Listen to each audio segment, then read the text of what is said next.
समझौता एक्सप्रेस ये भारत से पाकिस्तान कहाँ रुकेले बाघा बॉर्डर पर का करे खातिर घुसपैठियन के उतारे खातिर के उतार भूजा पाकिस्तान अरे ये नु सीमा हैदर के बहिन है मालती चौहान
हेलो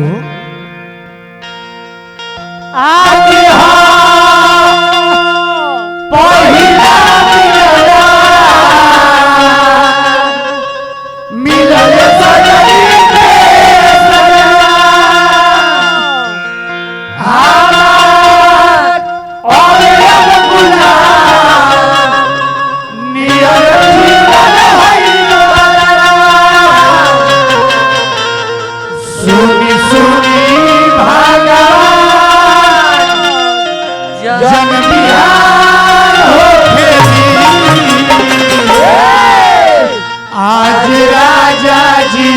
के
आगे मारो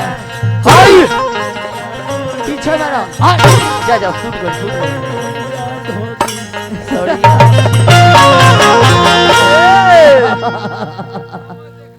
समय अब हम तन देख लो कोई संचालक महोदय जी कुंवर जी एगो गीत गौनी है हाँ 2.5 घंटा और ठाकुर जी के बाबूजी गावत रहने है कि नदिया किनारे मोरा गांव तने घूमले है हाँ सिंहासन नाम हनुमान रघुराई के धामन शुभ संदेश अवधेश के सुनाई ले कि आज दिन रन में मरा गई रावण आर रावण के मरले हरन में रघुराई आज के समरिया के अरे आज के समरिया के अरे खबरिया सुन हो माई खबरिया सुन हो माई आज के समरिया निश्चर के राई दस कंबर चचाई निश्चर के राई दस कंबर चचाई अरे काटल फेर ऐसन अरे गोइले भाराई आज के समरिया के अरे काटल फेर ऐसन अरे गोइले भाराई आज के समरिया के खबरिया सुनो माई आज के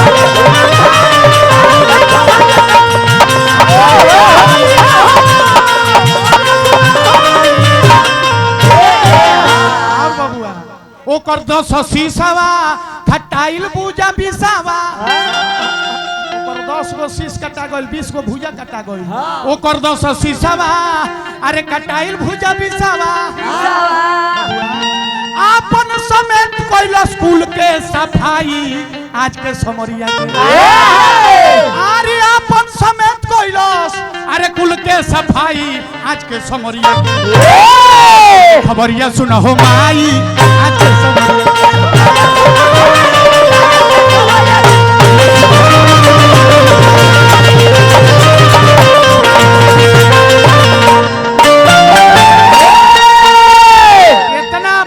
जब माता जानकी जी सुनली अति प्रसन्न भइली आ कहत के हनुमान ई खबर सुनावला खातिर तारे के का दे दी कि तोहरा के अरे गा दे दिए हनुमान तोहरा के अरे गा दे दी हनुमान अरे तोहरा के अरे गा दे दी कान सुनौलो अरे रावण मुअले ऐसन खुशी महान तीन लोक में लौके नाऊ करी दे के तोहके सन्मान रे हे हनुमान जी तोहरा के का दे दी हनुमान जाके कह दो हनुमान खबर सुनौला बड़ा निक लागल लेकिन जाके कह दो जब हमार प्राण बाची ना रघुराई आवस हमरा के जैसे लिया के चलो हनुमान जी खबर लेके आइल बड़े आ कहतर के हे सरकार सीता मैया के हम देखनी हम साफ हुनकर दशा बदल गइल बा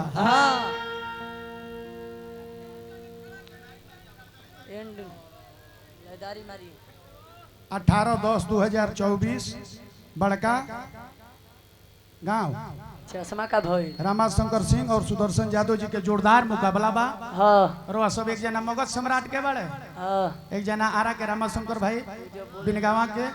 एक जना मगध सम्राट बड़े वो जब कुर्सी जब खाली हो जाला तो मगध सम्राट जानते नहीं क्या कहले कुर्सी लाले लाल नमस्कार प्रणाम हम मगध सम्राट सुदर्शन यादव आप सबके हम देखनु इहे कहला त हमर मिजाज झनक जाए अपना मन में शाम सुनर लोग कहे जे मोहनो चवा हो लोग लोग तारा के पदवी दे हमरा के तो शिरोमणि सुखनंदन यादव जी बड़े वो अपना मुंह से आज ना कहलो जो हम शिरोमणि हो लोग कहेला मानस के सम्राट गायत्री ठाकुर जी अपना मुंह से कहला नहीं हो लोग कहेला हमनी के बड़ा बुर्बक कलाकार बनी जा हमनी को कहते हैं हमें हैं हम भीष्म पितामह हैं हम टोलवे कबार देंगे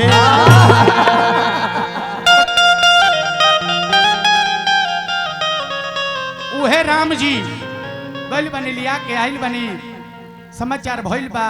अभी विश्व जी के राजा अभिषेक करावल गइल बा लंका के राजा बनावल गइल बा आ तब पुष्पक विमान पर सीता माता के लेके चलल बा कहानी के खड़ी बा यही जी लागो